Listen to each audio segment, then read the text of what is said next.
Good afternoon, everyone. It's my pleasure to introduce an experienced and highly accomplished educator in the field of English language teaching and curriculum development, Mr. Kevin Anderson from the US Embassy in Colombo.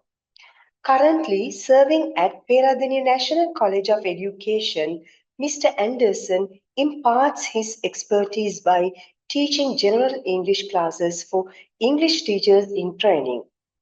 In this pivotal role, he is dedicated to shaping the next generation of educators, ensuring they possess not only strong language proficiency but also a deep understanding of pedagogical methodologies.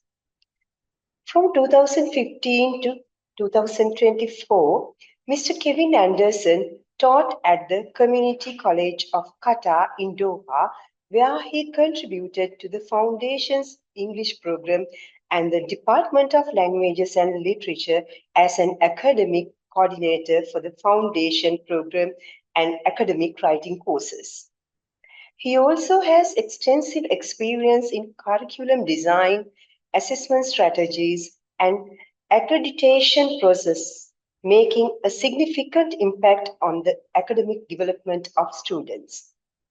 In, in addition to these teaching roles, Mr. Kevin Anderson is currently finishing a 6-week beginner English course at the Americans Corner in Kandy.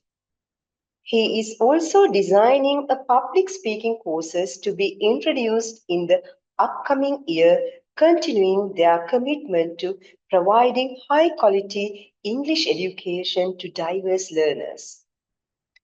With a passion for enhancing educational outcomes through a strategic curriculum planning and a deep understanding of language learning needs, Mr. Kevin Anderson remains a dedicated advocate for effective and inclusive teaching practices.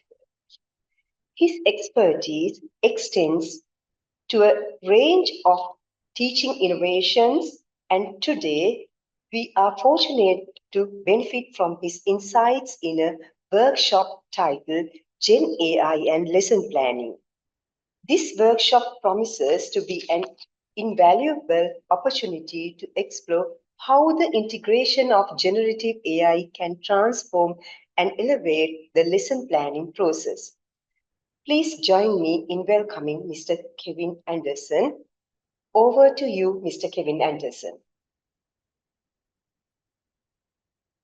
Great. So sorry, before you came here, before you could hear me, if you could please just sign up for this Kahoot real quick. You can scan that QR code, or you can go to www.kahoot.it from your phone or from a browser and type in this code and put in your name real quick. I would like to get a few participants, if that's possible. So anyway, today we are going to first take a little temperature check, see where we are, see how we're using AI, if at all. Today we'll be specifically talking about ChatGPT, using ChatGPT. There we go, we got one person. We're also going to talk about, I have a few caveats that I want to talk about before we get into the actual lesson plan making.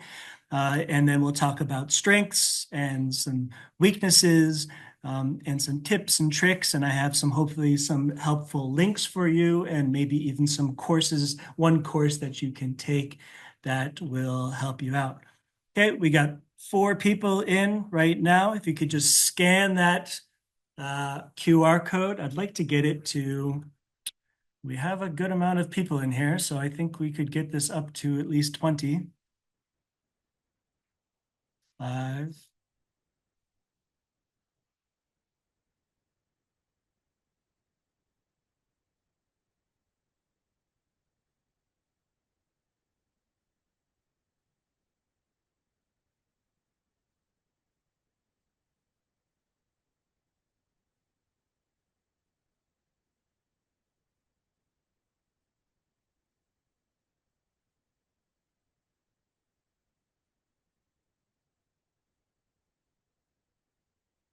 We got 11 people, just a few more people. Get in there. If we get to 20, I'll be satisfied. So while we wait for a few more people, as I was so graciously introduced, my name is Kevin Anderson. I'm an English language fellow. I am currently placed at Readiness National College of Education, where I'm doing general English classes for future English teachers. Before that, I worked in Doha, Qatar for 9 years at a community college, also doing tertiary education. Okay, we got 15, 16. They're coming in now. I do have quite a bit of experience with ed tech. So AI fascinates me and scares me, and I'm looking forward to digging into it a little bit.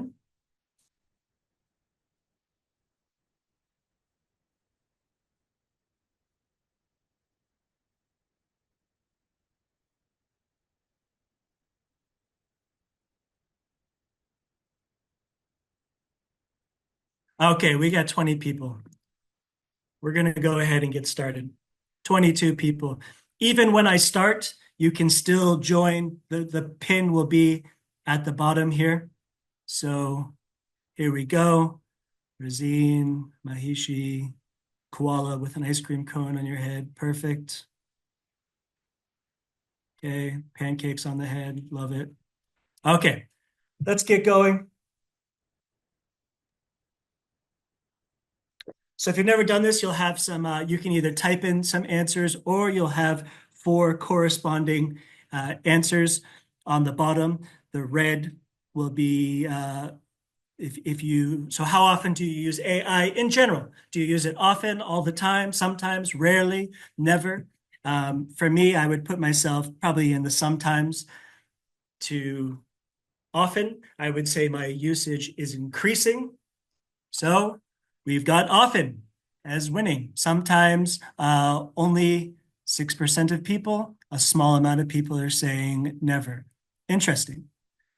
Okay, that's AI in general, but how often do you use it while you're lesson planning? How often do you use it for your job? If you're working, I assume you're all working in education. Red for often, blue for sometimes, yellow for rarely, green for never. Okay, so we have a pretty good spread here. Sometimes, rarely, never, often. I will say that just like my AI use in general, it's increasing every day, every week. I can say that when this first came out about a year or 2 years ago, I tried using it for classes and I found it almost unusable. And now I am just constantly impressed by what it can do and what it can grasp. Okay. Now, a different question. Now, for me, I'm at Readiness National College of Education, and I have a rough syllabus, and I'm supplementing almost all of my material. So I'm creating almost all of my lesson plans from scratch. I don't have a textbook. I have a pretty broad syllabus with student learning outcomes, but beside that, it is almost completely supplemented. So we've got some people in the same boat as me. Okay, we've got some people who are 100%, 80%, 70%, half, and one person who is 1% or toward 10% towards the lower. Okay.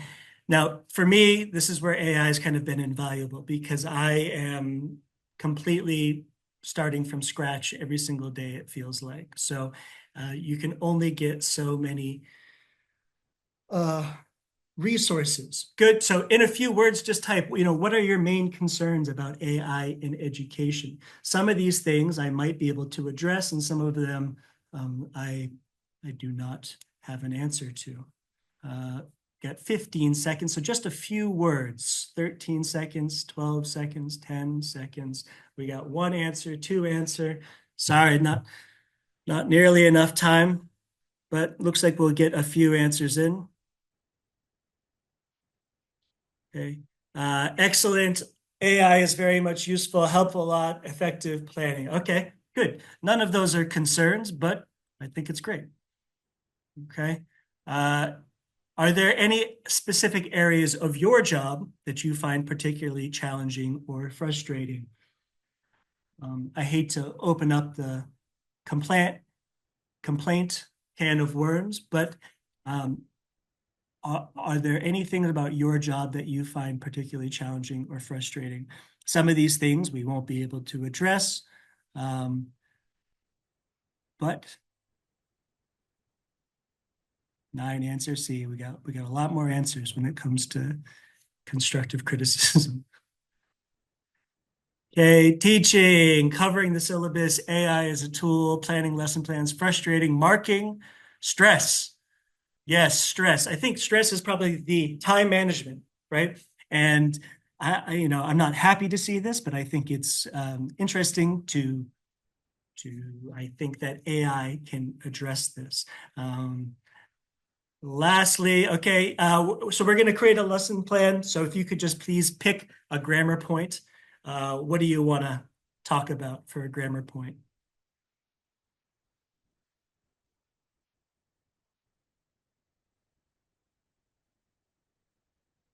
We have relative clauses, we have adjective order, opinion, size, age, shape, color, relative clauses. Oh, good. My favorite.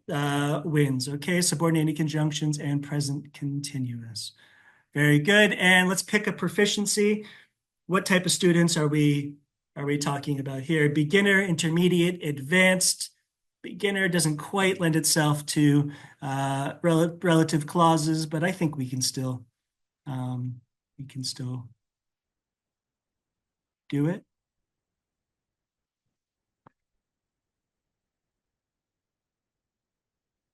Okay, intermediate. Good. Let me just write this down so I don't forget. Okay, perfect.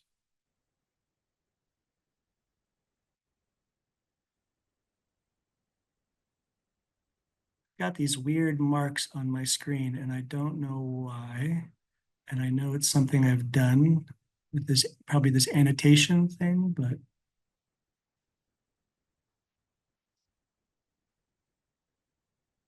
here we go.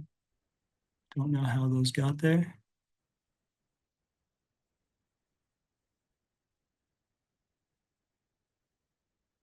Okay, brilliant. So there are a few things I wanted to say before we get onto this.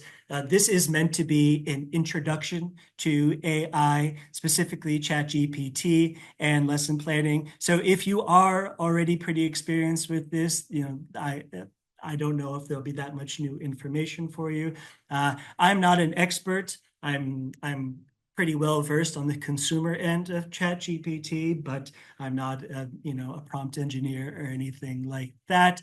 I will try to remain objective about AI in general, its capabilities, its opportunities, and some of the many negative some of the negative potential that I think we tend to dwell on. I don't know how to get your students to stop using AI inappropriately.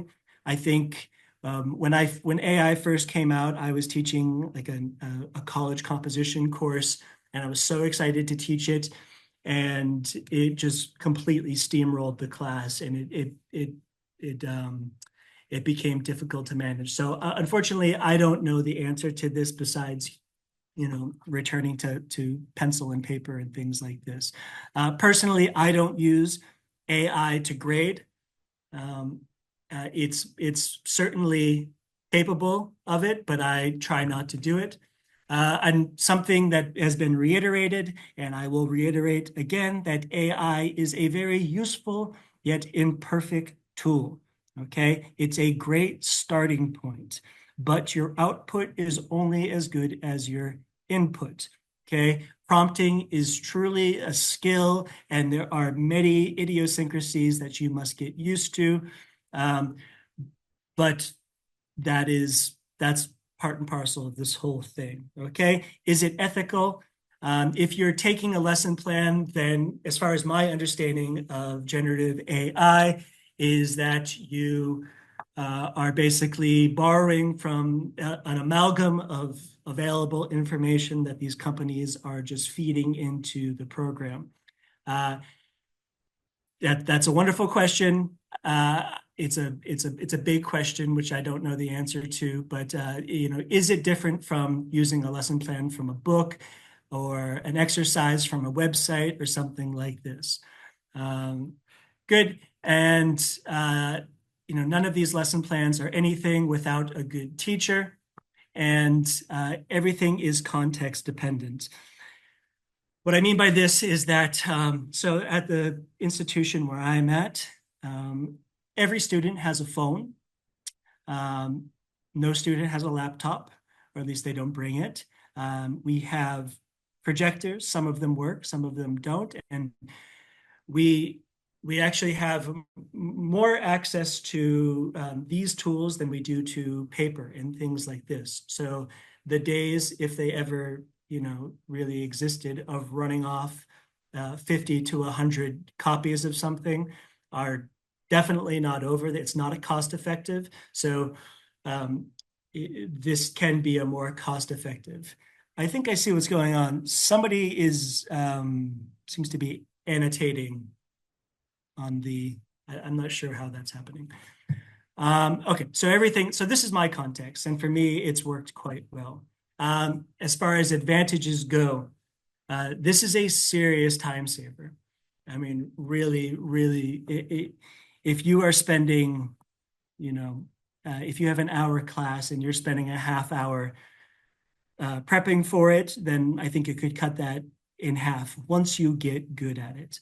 But it is a skill. Learning how to prompt and deal with it can be frustrating, and it can make you want to give up. But I've become pretty good at it, and I think it is a time saver. So when we talk about stress and time management, I think that this is where AI could become very useful for you. AI is capable of cultural sensitivity. Like I mentioned before, I worked in Doha, Qatar for 9 years. It is the Middle East. It is a predominantly Muslim. It is an almost entirely Muslim country. I was working in higher education, and classes were segregated by gender. So sometimes I would have a class of all men, but usually I would have a class of all women who were in hijab or niqab. And cultural sensitivity is a real issue. I cannot tell you how many times working on assessment committees or things like this where we're trying to find text or listening, and there's a mention of a glass of wine or a girlfriend or a boyfriend, and these topics are off limits. They're haram in Qatar. We don't talk about alcohol or premarital dating. There's a whole list of things that we don't talk about. So you would sometimes you would have to spend time editing this, or you would have to scrap the whole reading or listening altogether because it wouldn't pass the sniff test. I think that AI's grasp of meta-language and descriptive grammar is impressive. I'm a bit of a grammar nerd myself. So its handle of we're talking about relative clauses, we're talking about relative pronouns, we're talking about restrictive, non-restrictive. Its handle of these ideas, its grasp of these ideas rather, is I think getting better all the time. Also, stylistic issues. When we talk about relative pronouns, we have we can drop the relative pronoun in some instances and varying levels of formality. So I think I'm constantly impressed by what it can grasp. Its grasp of idiomatic language is impressive, and this is certainly you could tell it to write a poem and it will give out a poem with figurative language in it. And this also helps us because when we're talking about things like phrasal verbs, there's so much idiomatic meaning there. Its grasp of appropriateness is impressive. And what I mean by this, I'm not talking about cultural sensitivity, but understands how to differentiate, to go into my next topic, to beginners, to intermediate, to advanced. You can even mention Cepher levels. You can say this is for Cepher A1, and it will respond to that, and it will make things appropriate for certain levels of proficiency. It is perfect for institutions with limited resources, as I said, and it is getting better every day. Truly. I mean, this is a snowball that is getting bigger as it rolls down the hill. Drawbacks. You need to review and refine. Okay, everyone has said this, and I can tell you this is true. It can lead to embarrassing situations. If you trust it completely and you do not review, you could get just inaccurate information. You could get culturally insensitive information. You could get just absolute nonsense, and it could derail your entire class. And it could, I will say, I've noticed this when I first started playing around with this, a year and a half, 2 years ago, this would happen all the time. I would print out a reading and I would look at it and I would say, this is unusable. And I rarely feel that way now. Content can be bland, kind of this distant editorial, prosaic style. You hear a lot of people accusing AI of producing text producing an essay that looks like an essay, but isn't an essay. It resembles, what we teach as a 5-paragraph essay, but it doesn't have a specific tone or voice to it. Excuse me.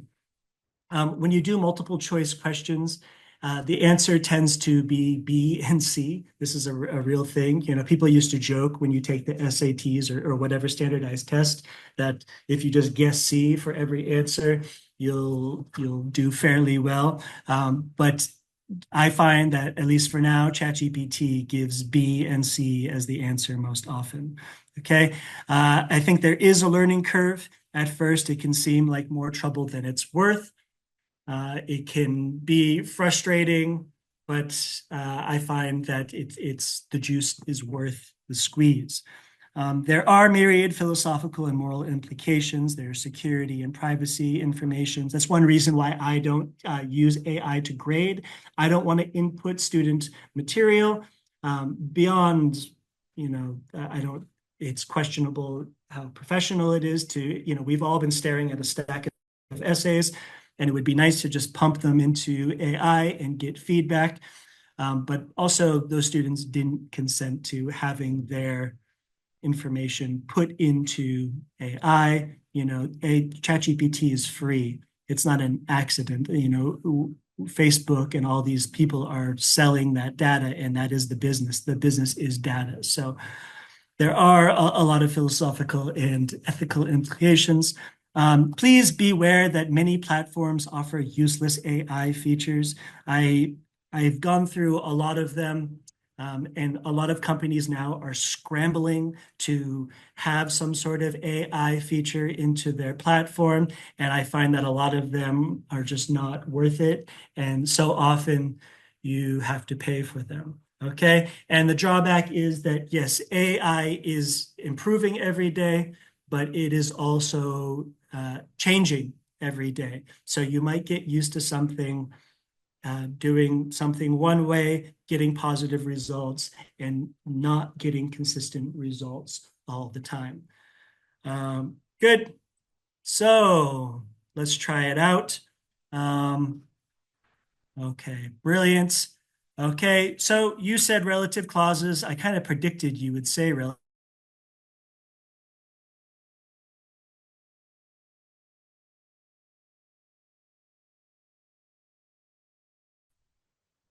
Okay.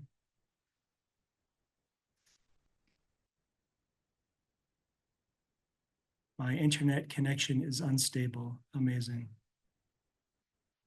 Okay, good. Description of people, places, famous people. Okay, so we'll do that. We'll take that. Okay, so we've got a theme. Okay, so I wanted to tell you to write a text of about 300 words. about famous people from Sri Lanka. It could contain at least 5 examples of relative clauses. It is for intermediate English learners. They're all adults, but please do not mention taboo. Okay, good. And we don't need that part. Okay, great. Boom. So, quick story time. One time I was tasked with creating a bunch of tests. And for each test, I had to include a certain amount. I had to write a bunch of reading passages. And for each reading passage, I had to include a certain amount of vocabulary words and a certain amount of grammar points. And there need to represent a certain amount of grammar points. And I did this, it took forever, and then they ended up not even using this, okay? Had I had AI at the time, it would have taken an afternoon, and we would have had much less anxiety about filling our assessment bank. Okay, great. I've got a reading here. Wonderful.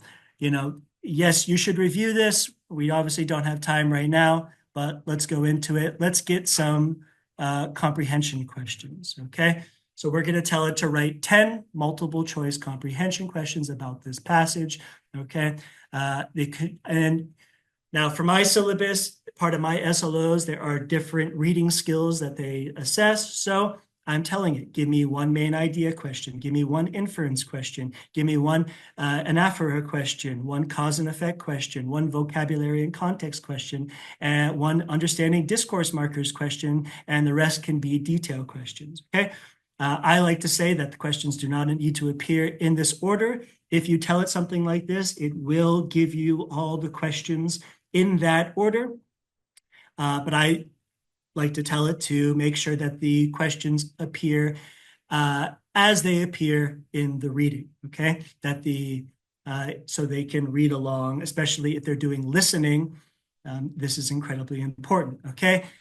Do not include question types. When you tell it to do this, it'll often just include the question type in each answer, but we don't want to do that.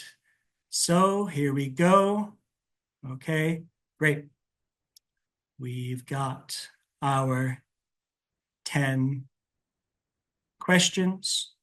Okay.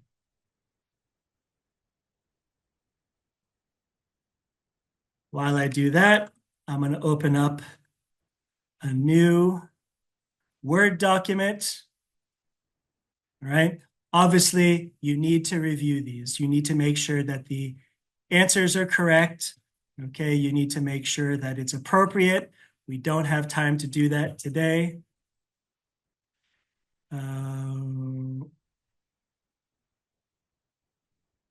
Here we go.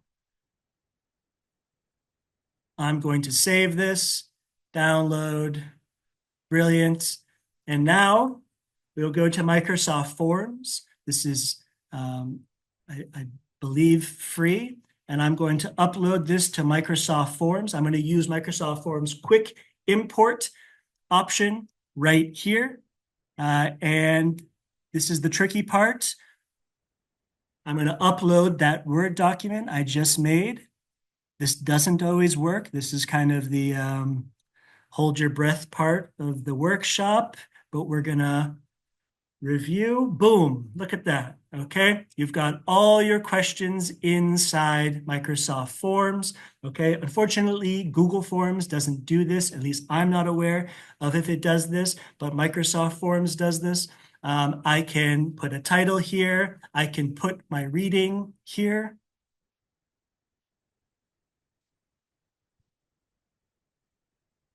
Okay. Ay, ay, ay.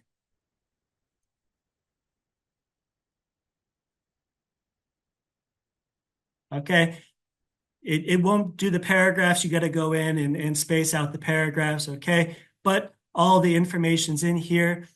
Okay. I'll ask ChatGPT to give me the answers. Please give me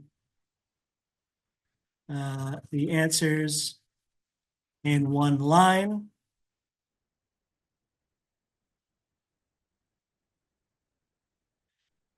Okay, great. As I said, lots of B's and C's, only one couple A's and D's. All right, now I can go in, put in my answers. Okay, I can switch it up. Boom, boom, boom. Okay, go in, collect responses. I can give my students a QR code. If your students have a phone, you have a QR code right here. Or if you're using, I don't, if you have Google Classroom or whatever uh, learner management system you may use, or just by email, you give them the link and they can access it right there. So you're saying, okay, great, Kevin, that sounds wonderful, but what if I want to make this a listening? Well, we can make it a listening by using a website like this, cloudtts.com. Okay, it takes a second, and I'm not sure if you'll be able to hear it.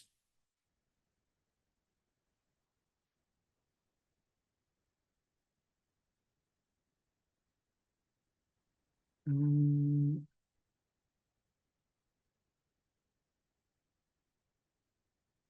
anyway, it's going to take a little bit to use it, but I'll share this link with you. It's very, very good.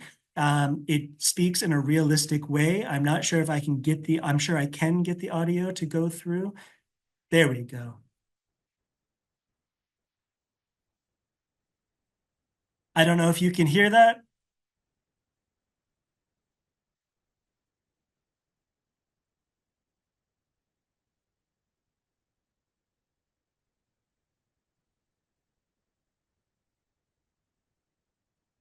Okay. I don't know if you can hear that, but you can play around with it. If you press speak, it'll just speak it to you. If you press record, it'll download it for you. So then if you have connectivity issues at your institution, you can make sure you have a file. This is completely free. You can choose. There's a variety of voices that you can use. It's really good. So now you can make it into a speaking. Okay. I'm running out of time, so I want to kind of make this quick, but we can turn it into a listening. It'll pick out vocabulary words for you and give you simple definition that English learners can understand. It can write fill in the blank questions for you, right? When we talk about PPP, when we talk about presenting, practicing, and producing, it can really help you in every aspect of your lesson plan. It will give you a wonderful explanation of a grammar point, everything that you want to present. It'll give you that practice stage. You can give it those controlled comprehension questions like this, fill in the blank, change the two, for relative clauses, we like to do two sentences and turn one of the sentences into a relative clause. As long as you can prompt it, it can save you a lot of time. You can do it, and it's even pretty good at creating communicative activities, which is anyone who's done a CELTA or a TEFL certificate, coming up with those communicative activities can be the trickiest part. And so many times I've used it and it's opened my eyes up to something new. I don't always use it. I don't always use it exactly. I would say I rarely use it as it's presented to me. I am refining it. I am creating something new, but it's a great starting point. Okay. So I'll finish up quick. I'm running up towards the end of my time, but this is a skill. Okay. This is a skill. These language models, they have a lot of idiosyncrasies, especially when you're crossing platforms. When I first started taking those reading passages and moving them to Microsoft Forms, it took me a while to get the hang of it, but you will figure it out, okay? Just be specific. Tell it what resources you have. Tell her, tell it, the level of the learners. Tell it the student learning outcomes. You'll be shocked by what it knows about pedagogy, what it knows about what it knows about TESOL, what it knows about language learning and things like this. Okay, I already said this, but don't waste your money on a lot of this stuff. Everything I showed you should be completely free. Okay, a lot of these websites they're trying to. It's a race for the dollar or the rupee or whatever. There's a lot of vaporware out there. They promise big things, but it doesn't always work. I love Kahoot, but I don't find its AI capabilities at this point worth paying for. Be polite to ChatGPT. I know this sounds crazy, and no, I'm not worried about robot overlords taking over and enslaving us all. But Sam Altman himself, who is the CEO of OpenAI, said that these are based off of conversational models. This is based off of human conversation. This is all generated from. So he recommended being polite. I once saw a poll that 50% of people say please and thank you, and I laughed at it. And now I say please and thank you to ChatGPT. It feels silly, but I do it. Okay. When I listened to the keynote speaker, they quoted somebody who said that someone who can use this technology might steal your job, and I think that's true. And I also think that somebody who could just be far less stressed out than you is using this technology correctly and effectively. So I know we're teachers, we're stressed, we're undercompensated, we're overworked. If this can be of any use to you, I hope it can help you out, right? And I think lastly, I think it has the potential to expand that Vygotsky zone of proximal development, right? Where our students can get with us, with our input. I think that if we teach our students to use this appropriately, I think it could be a great way for them to expand their knowledge base, but also it could help them reach concepts that they might be too shy to ask about in class. So I think that there's a lot of potential here. I see a lot of diffidence in classes here, students, and maybe because I'm the foreigner or whatever, but students sometimes shy to speak up, and I think that it has that potential to really help. Okay, almost done. All right, I've included some links here that I find very helpful, right? Obviously, ChatGPT, there's Gemini, there's Claude, there are a lot of these AI, there are a lot of these language models. I use ChatGPT only because it was the first one. I don't actually have a preference, okay? This was the Cloud TTS. This was the text-to-speech. You'll find a lot of text-to-speech software out there, but a lot of it is asking for money. This one is completely free, and I think it's pretty effective, okay? I think it uses Microsoft's model. This is Microsoft Forms, right? There's a lot of stuff out here. Teachflow.ai has it is concentrated on creating lesson plans using AI. It costs money. I haven't played around with it, but maybe you'll get something good out of it. Kahoot, Read Theory. My colleague Jennifer Goodman is going to talk to you about Read Theory in a few days. Zero GPT used to be the best AI detector. However, now I see that they're now offering a way for students to make they're offering people a way to make their writing undetectable. So I discovered that today and I was disappointed. And if you are interested, okay, Vocaroo has nothing to do with AI. I just think it's cool. Check it out if you want to. If you are more interested in this, I did take this course through Coursera, Innovative Teaching with ChatGPT from Vanderbilt University with Dr. Jules White. I found it extremely helpful. It kind of changed the way I look about these things. So if you're interested, please take a look. And we've gone a few minutes over, but are there any questions?